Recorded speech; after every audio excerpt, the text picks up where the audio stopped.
Voilà, bonjour et bienvenue dans cette vidéo, cette troisième vidéo concernant le message de la croix. La croix est une alliance et la deuxième partie de la croix est une alliance.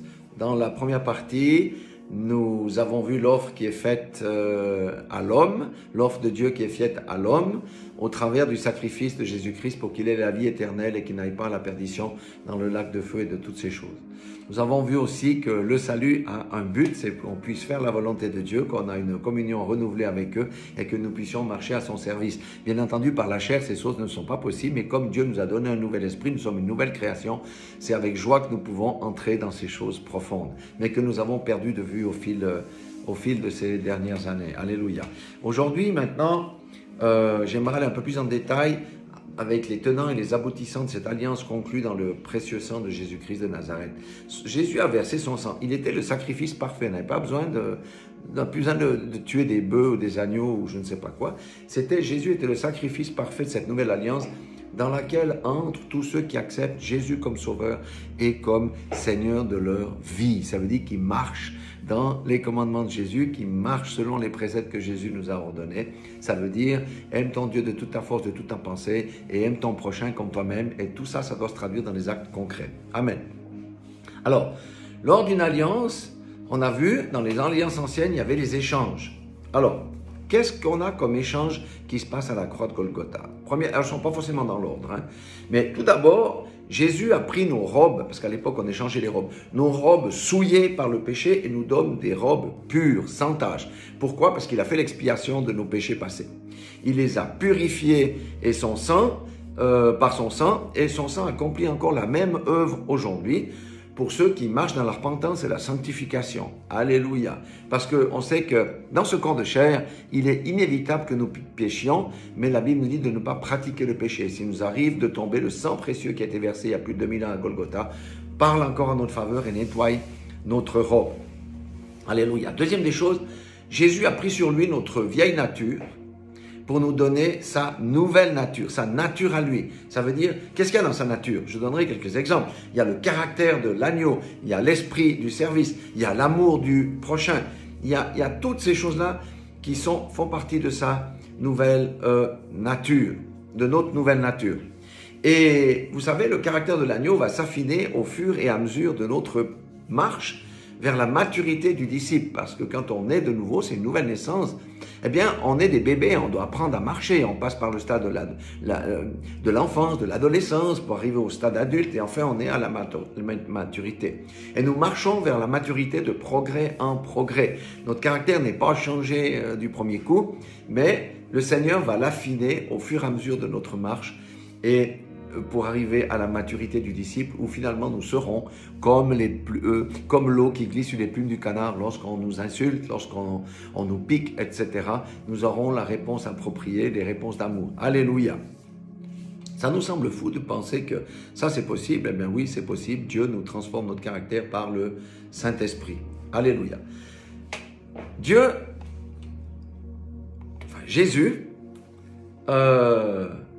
a pris le titre de fils de l'homme alors qu'il était fils de Dieu. Et nous ne sommes plus les fils des hommes, nous sommes des fils de Dieu. Il y a eu un échange à la croix de Golgotha. Nous sommes devenus des fils de Dieu. Alléluia.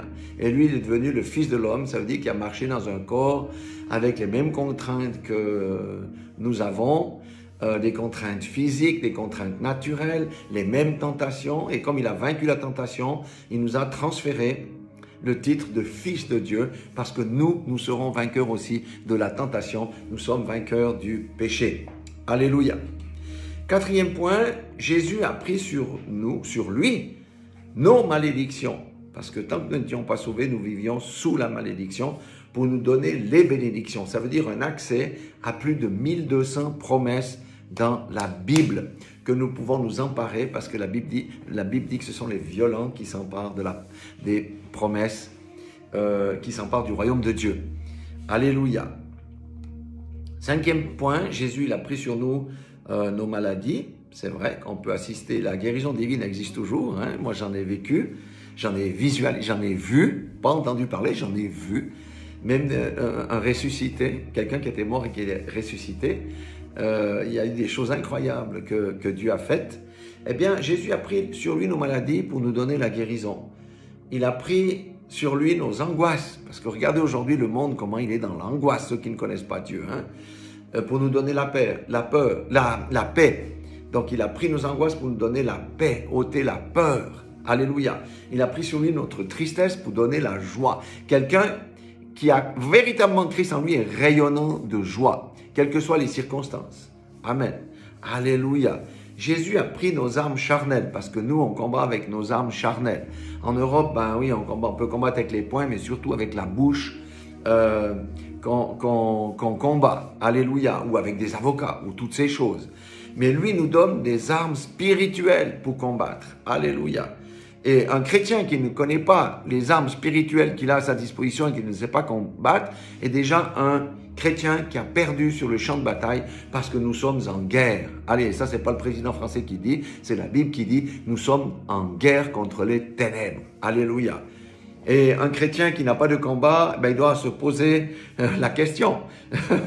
Est-ce que je suis vraiment un chrétien ou pas? Pourquoi le diable me laisse tranquille? Non. Si tu es un fils de Dieu, une fille de Dieu, ta tête est mise à prix et le diable va vouloir t'attaquer. Et nous avons des armes spirituelles pour nous défendre parce que ce n'est pas contre la chair et le sang que nous avons à nous défendre, mais contre les dominations, les principautés, les esprits méchants qui sont dans les cieux. Alléluia. Et finalement, un septième point que j'aimerais noter aussi, avant encore, Jésus a pris notre fragilité pour nous donner sa force. Avec Christ, on peut tout, on a une force absolument incroyable, mais pour ça, il faut le laisser vivre au travers de nous. Amen. Il faut arrêter de vouloir tout piloter nous-mêmes, comme on essaye de faire. On essaye de régler tout par nous-mêmes, et quand ça échoue, on crie à Dieu. Non, quand on a des choses, allons à Dieu et laissons-lui faire et soyons acteurs avec lui de ce qu'il nous dit de faire pour résoudre nos problèmes. Alléluia. Et Jésus a aussi pris sur lui nos échecs pour nous donner la victoire. Victoire sur le péché, victoire sur la convoitise, victoire sur le monde et victoire sur Satan. Là, c'est 4 types de victoires qui nous sont acquises. Si nous marchons correctement dans l'alliance avec lui, toutes ces choses-là nous sont acquises. Amen. Alléluia. Dans l'alliance, qu'est-ce qui se passe lorsqu'on entre en alliance avec Jésus, avec Christ, avec notre Dieu? Eh bien, nous changeons de royaume. Nous changeons de patron. Alléluia. Nous étions dans le royaume des ténèbres, de la méchanceté, de l'égoïsme, de l'ignorance, centrés sur nous-mêmes, et nous donnions libre cours à nos passions, et nous laissions le péché dominer dans notre vie, comme il a dominé dans la vie de Caïn. Et vous voyez, le péché qui a dominé dans la vie de Caïn a fini par aboutir au meurtre de son frère Abel. Ça veut dire que le péché produit toujours la mort. Ça peut être la mort spirituelle, ça peut être la mort des finances, ça peut être la mort physique, ça peut être des maladies, ça peut être beaucoup de choses. Amen. Nous sommes maintenant dans le royaume de la lumière. La lumière chasse les ténèbres. Il faut savoir. Si on marche dans la lumière, les ténèbres sont chassées de notre vie. Nous sommes maintenant dans le royaume de la lumière, de l'amour, de la connaissance, centré sur Dieu et notre prochain. Ça change tout. Lorsque quelqu'un est centré sur Dieu et sur son prochain, ça change tout. Nous sommes dans le royaume de la maîtrise de soi, alléluia, et de la victoire sur le péché, le monde, la convoitise et toutes ces choses. Nous passons du royaume des ténèbres au royaume de la lumière. Nous étions sans pouvoir avant dans le royaume des ténèbres. Maintenant, dans ce nouveau royaume, nous sommes le sel de la terre. Nous marchons dans la victoire contre toute la puissance de l'ennemi et rien ne pourra nous nuire. Nous avons l'autorité, nous avons le pouvoir qui nous a été transmis par Jésus-Christ. À nous d'en faire usage avec la foi. Si on est dans les raisonnements, tout ça, ça ne sert à rien du tout. Dans ce monde des ténèbres, nous étions désespérés et on voit aujourd'hui que le désespoir était grand sur le monde. Mais maintenant, c'est nous qui amenons l'espoir parmi les désespérés et les perdus de ce monde. Changement de royaume. Nous étions esclaves d'un maître très méchant, inique et menteur, qui aime à faire le mal qui aime faire le mal à ceux qui lui appartiennent. Mais maintenant, nous sommes esclaves d'un maître bon, doux, généreux, soucié de notre aide, qui prend en compte nos besoins et qui vient nous assister. Alléluia. Et ce maître-là, c'est Jésus-Christ, qui est compatissant, riche en bonté, mais qui est aussi un juste juge. Nous avons changé de royaume, changé de maître. De Satan, nous sommes dans le royaume de Christ. Alléluia. Dans le royaume de Satan, nous cheminions sur la route large des plaisirs. du fais-toi plaisir.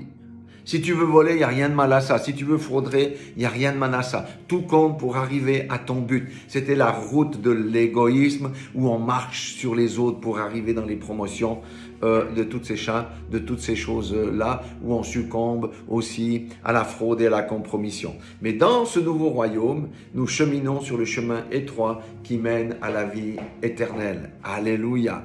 Et le chemin étroit n'est pas si difficile à y cheminer lorsqu'on est véritablement dans l'alliance avec Christ. Et je pourrais encore parler ça pendant des heures et des heures. Il reste 5 minutes, moins de 5 minutes, j'aimerais parler encore, juste donner un verset qui résume tout ça, 2 Corinthiens 5, 17. Si quelqu'un entre en communion vivante avec le Christ, il devient un homme nouveau, il est recréé, l'ancien état est dépassé, ce qu'il était autrefois a disparu, la nouvelle création a déjà commencé, voici, tout est devenu nouveau. J'aime beaucoup la version parole vivante parce qu'il dit la nouvelle création a déjà commencé, ça veut dire qu'elle va se poursuivre tout au long de notre marche. Alléluia. Second est beaucoup plus lapidaire. Il dit, si quelqu'un est en Christ, il est une nouvelle créature. Les choses anciennes sont passées, toutes choses sont devenues nouvelles. Vous voyez que la version parole vivante, je la relis. Si quelqu'un entre en communion vivante avec Christ, il devient un homme nouveau. Il a été recréé. L'ancien état est dépassé. Ce qu'il était autrefois a disparu. La nouvelle création a déjà commencé. Voici, tout est devenu nouveau. Amen. Alléluia. Alors, j'ai dit que dans l'alliance, il y a des droits et des obligations. On a bien compris ces choses. Maintenant, quelle est notre part? Jésus a tout accompli, c'est vrai, mais quelle est notre part? Eh bien, s'il a donné sa vie pour nous, nous donnons maintenant notre vie pour lui. Comment? En manifestant l'amour et l'obéissance à notre Dieu et en manifestant l'amour vis-à-vis de notre prochain, parce que ce sont les 2 commandements qui résument toute la loi de tous les prophètes. Si nous vivions pour nos intérêts dans l'ancien royaume, nous vivons maintenant pour les intérêts de Christ, pour les intérêts du royaume et de son expansion. Et lui, le Seigneur, s'occupe de nos intérêts. Si nous prions beaucoup pour les autres, le Seigneur va s'occuper de nos besoins personnels. On n'a même pas besoin de prier pour nos propres besoins. Alléluia. Si nous sommes attaqués, il nous défend. Si lui, il est attaqué, nous, on le défend. Avec, alléluia, par la parole de Dieu et la sagesse. Si nous marchions dans le péché, les passions et les convoitises, nous marchons maintenant dans la pureté et dans la droiture. Alléluia, parce que notre cœur est transformé. Alléluia. Et beaucoup de ceux qui ne connaissent pas Dieu nous admirent et nous disent « Ah, ce que j'aimerais », parce qu'ils voient la lumière qui est en nous et qui se propage. Si nous faisions notre propre volonté, nous cherchons maintenant à faire la volonté de notre Père qui est dans les cieux. Alléluia. Ça, c'est notre part. On ne peut pas échapper à cette part. Vouloir le beurre, l'argent du beurre et encore le sourire de la crémière, comme on dit chez nous. Non, c'est quelque chose d'équilibré. Jésus-Christ a tout fait pour que nous puissions marcher dans la voie droite, dans la pureté, dans la justice et que nous puissions servir notre Dieu vraiment et faire sa volonté. Amen. Donc, voyez, le Seigneur nous pose à tous cette question. Marchez-vous pleinement dans mon alliance ou devez-vous amender certaines de vos voies? C'est une question, il n'est jamais trop tard. Il faut le faire. Alors, est-ce que ça vaut la peine d'entrer vraiment et véritablement et complètement dans cette alliance-là? Moi, je crois que oui. Cela vaut-il la peine de persévérer dans les termes du Seigneur? Moi, je crois que oui, ça vaut la peine.